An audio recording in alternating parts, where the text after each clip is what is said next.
Zendesk Dark Mode. Hey! To the delight of every geek out there, Zendesk has launched Dark Mode. I count myself amongst these geeks. Now, if you can see my screen, I'm going to navigate to Admin Center, and then I will go to Workspaces, and then I will go to Agent Interface. And then I'll scroll down to Dark Mode. It's in EAP, so Early Access Program. You don't have to apply as you normally would have to for these things. You just enable it from here, and you automatically are part of the EAP, as they mentioned it, because they don't want to take in submissions. So I don't have that pop-up.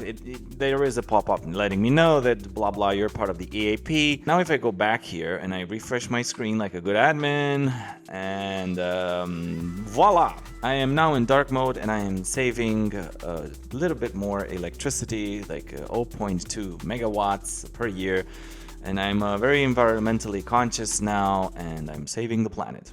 I'm being sarcastic. I don't know how much we're actually saving with displays. Maybe somebody can let me know in the comments. It'd be great if we stop with the fossil fuels, with the coals and cutting down trees to make electricity. That'd be a good start. But anyway, this is really nice because it's very tiring for the eyes, and I like it when I'm navigating through Zendesk to be able to, not to have my eyes burnt, especially during the nights. Sometimes you have to look at these things late at night because, you have to fix something, and it can hurt your pretty little eyes during the night, and can give you a scare. So yeah, there you have it. I love this feature. I know it's just like a teeny bit thing, but I want to encourage you to use it, to make your life a little bit easier.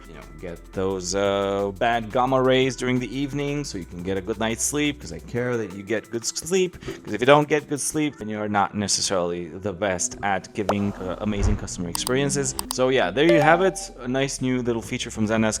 And I will see you in the next one. Hope you enjoyed. Bye.